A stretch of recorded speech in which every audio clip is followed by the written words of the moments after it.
Have some cedar logs.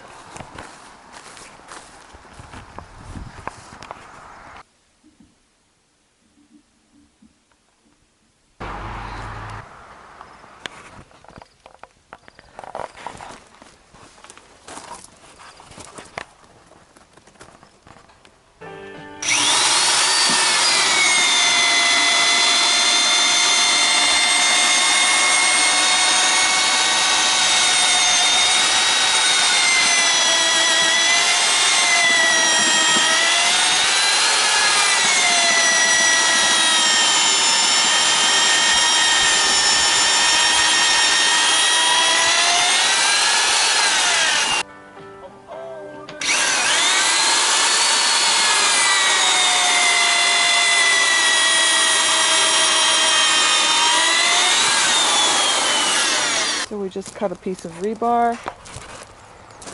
and hammer it in. Do some pre-drilling. There's a hardware store have a hex head.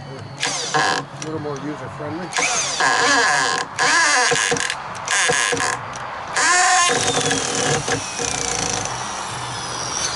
Okay, these are panel screws. They're a little bit longer than we need, but they work.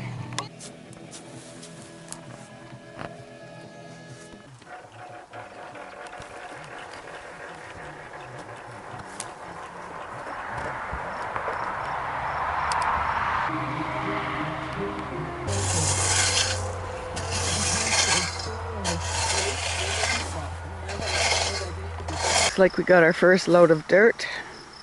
Don't know if anyone was here when it was dumped, but the idea was to try to dump it right in, but maybe the truck was too big. Dump it right in the back and stuff. We're going to look at some of the details.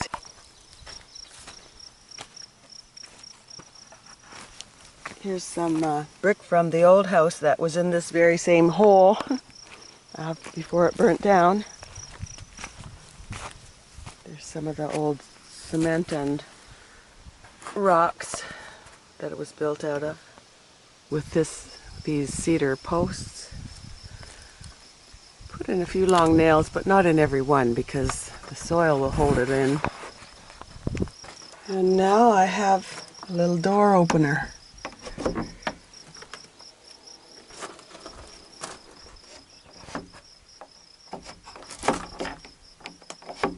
It's very nice to close against and into that. Cool.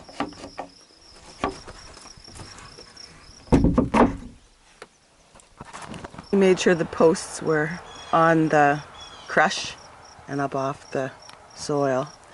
These old railway ties, they were too rotten to use.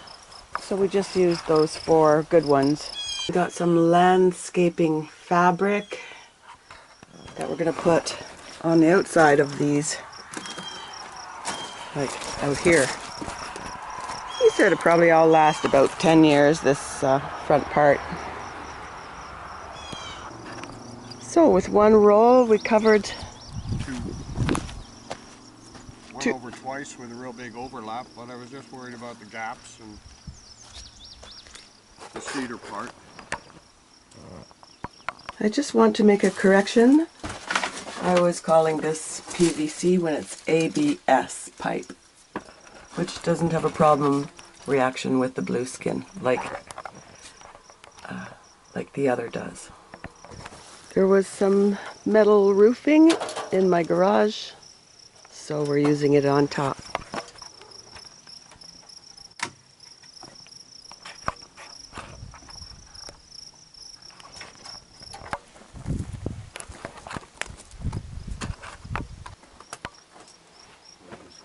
Covered up.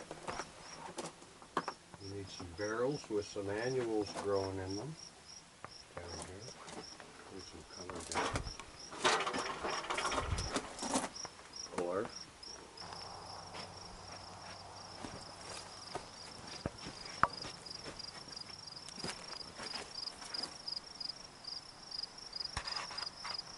He's not going to cut the hole through the blue skin for the back vent, the high vent, until we're ready to cover the whole thing with soil so that the blue skin won't start peeling out or down.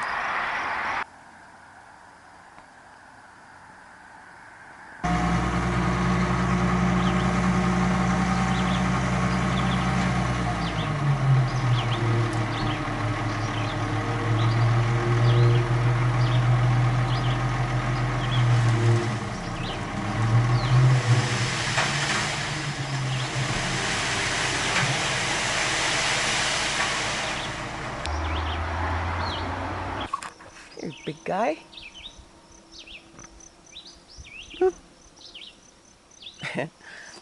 Yeah, this is another pile of soil here. It's not as sandy as the last, and this is good. One more to go.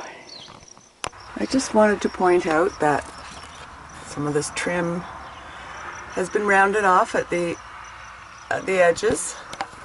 Kind of gives a little extra touch. Just like in here. You can see that these corners have been sort of rounded off in a way. Gives it a nicer look.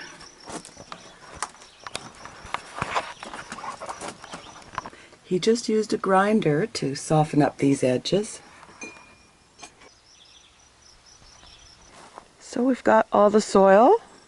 I'm hoping that that's going to be enough to cover and create the mound over the root cellar. I'll finish the series in part 5. I'm going to put this fascia on the front.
Nice.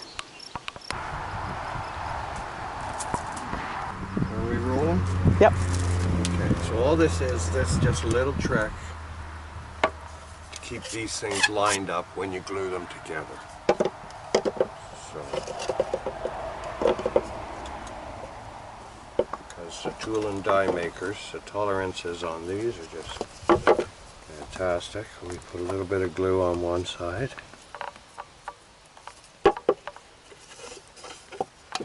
And this isn't plumbing, this is just a vent stack, but nonetheless, we put another bit on here, helps it slide together good.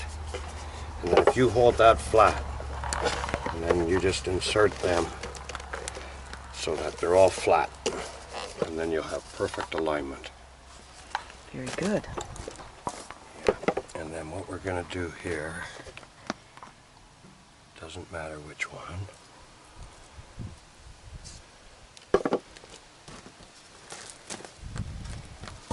glue the vent stack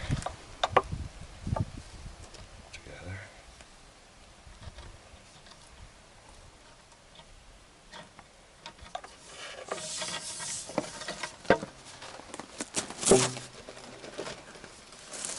There, we got that together. The reason I went with this street elbow is it keeps it tighter together, and we wouldn't have to make a little stubby piece to join it together because they connect into each other. So it keeps a little bit of it tight. This is our snorkel for the Okay. back. For the film. It is. Okay, this worked out good. When I cut this hole through, it was a 4-inch hole, which we needed for our 3.5-inch pipe. And then I cut through the blue skin about 1/4 of an inch smaller than the actual hole. So when I was glued these together out here, I was able to push them right into that 4-inch hole, because the outside of this flange is 4 inches, and push it right in and wedge this in with it, creating like a gasket. Excellent. So yeah, it really worked out lucky for us. And when I did it, I would put a level on top here. Make sure it's level this way so that our stack is level. Yes. And then I could level it this way. So that's that. And then all I have to do, might as well put this in.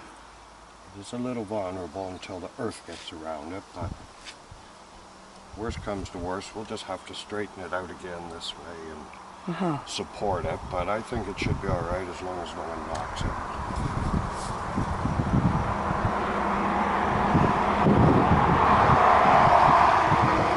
And if we get glue on both pieces, it makes putting them together way better. And there we go.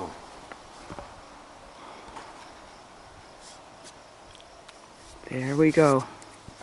So what I'm going to do now is I'll cut a little stubby piece about 3 inches, a little bigger than 3 inches, and I'll glue that in, and then we'll get a cap.